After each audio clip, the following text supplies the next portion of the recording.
हर मनुष्य का जीवन अलग अलग होता है। सभी अपने अपने जीवन को अनुभव करते हैं। कोई दुख के साथ अनुभव करता है तो कोई सुख के साथ। लेकिन वास्तव में हर मनुष्य हर अनुभूति को अनुभव करता है। हर एक के जीवन का कोई ना कोई उद्देश्य होता है।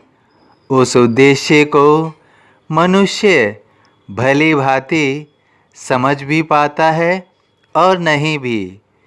जब वह अपने उद्देश्य को समझ जाता है तो निश्चित रूप से उसका जीवन धीरे धीरे सरल होने लगता है।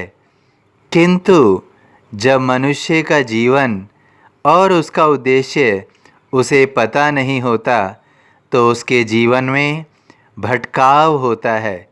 वह निरंतर भटकता रहता है क्योंकि यह प्रकृति उसे उसका उद्देश्य बताना चाहती है। किंतु कई बार मनुष्य उस उद्देश्य को मनुष्य अपने जीवन को समझ नहीं पाता है और कई बार उद्देश्य को ढूंढने के लिए ही वह भटकाव की ओर निरंतर चलता जाता है। मनुष्य को समझना होगा कि हर एक मनुष्य के जीवन का कुछ न कुछ कारण होता है। किसी न किसी कारण के ही वजह से वह जन्म लेता है। जीवन अच्छा स्वरूप भी दिखाता है और जीवन बुरे दिन भी अनुभव कराता है। अच्छा समय, अच्छा जीवन हमें बहुत कुछ बताता है, हमें बहुत कुछ देता है। अच्छे समय में अच्छे लोग हमें मिलते हैं। अच्छे लोग हमें अपने जीवन की मिठास देते हैं। अपने समय में जब वह हमारे साथ होते हैं तो हमें एहसास होता है कि मनुष्य का मनुष्य से संबंध कितना गहरा है, कितना स्नेहपूर्ण है।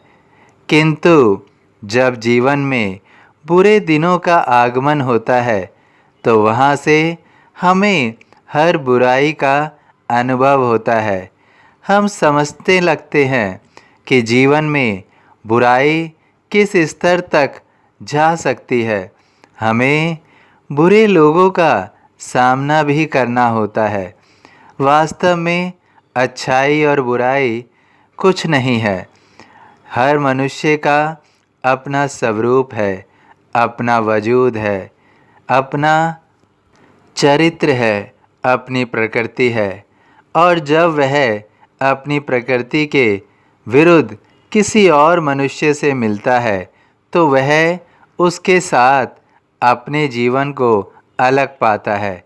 उसका जीवन उसके साथ तालमेल नहीं बिठा पाता है और इसी कारण से वह मनुष्य दूसरे मनुष्य के लिए बुरा हो जाता है।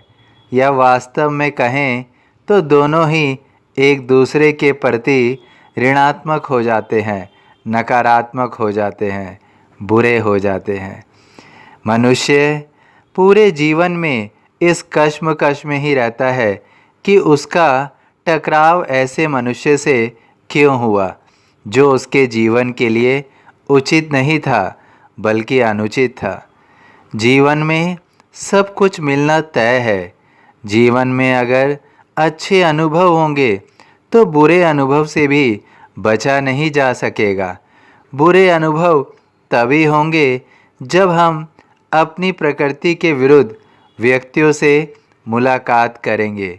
जब हमें उनसे अनुभव होगा, जब हम उनसे सबक लेंगे तो हमें समझ में आएगा कि जीवन में हमें अभी क्या क्या सीखना है, क्या क्या सहन करना है।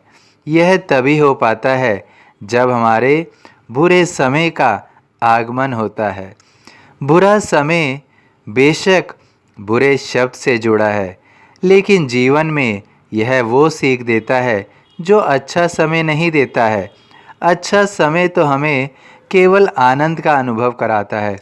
वास्तव में हमें उस अच्छे समय से कोई वास्तविकता का अनुभव या वास्तविकता का सबक नहीं मिलता है। यह तो केवल बुरे समय से ही प्राप्त होता है। हमें समझ में आता है कि हम अपने जीवन में क्या गलतियां कर रहे हैं, हमें अपने जीवन में क्या सही करना है, हमें अपने जीवन में रिश्तों को कैसे निभाना है। हम इन सब बातों का अनुभव प्राप्त करते हैं। जीवन में जो भी होता है उसका तो एक विशेष कारण होता ही है और उस कारण के ही वजह से निश्चित रूप से खुशियाँ भी आती हैं और चुनौतियाँ भी आती हैं। जब हम उन सभी चुनौतियों का सामना कर लेते हैं और उन संघर्षों को हम समझ जाते हैं कि वास्तव में यह हमारे जीवन में क्यों आ रही है, तो हम उन संघर्षों, उन चुनौतियों का सामना करके अपनी समस्याओं का समाधान करते हैं। और तब हमें समझ में आता है कि हमें अपने जीवन में क्या करना है, हमारे जीवन का क्या उद्देश्य है। हम तभी सुख और सुकून की कामना कर पाते हैं और वास्तव में तब हमें सुख और सुकून मिलता भी है। यहीं से हमारे जीवन में खुशियों का आगमन होता है। खुशियाँ कभी भी मूल्य रहित नहीं होंगी, उनका अपना कुछ न कुछ मूल्य होगा जो हमें अदा करना होगा। जब तक हम कठोर परिश्रम, कठोर अनुभव के साथ अपने जीवन में आगे नहीं बढ़ेंगे, तब तक हमें खुशियों का बोध नहीं होगा। खुशियों का बोध तभी होता है जब हम जीवन को भली भांति पूर्ण समझ जाते हैं और वास्तव में जब हम अपने जीवन को वास्तविक रूप से समझ जाते हैं तो हमें किसी भी दुख और सुख का फर्क नहीं पड़ता है।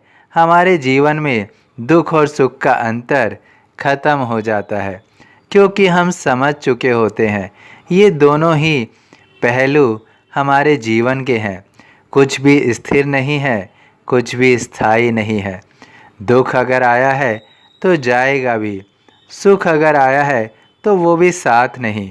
हमें समझना होगा हमारे जीवन में हमारा क्या योगदान है। हम जो अपने कर्मों का योगदान देंगे केवल वही सत्य है, बाकी सब दुख और सुख तो मिथ्या है।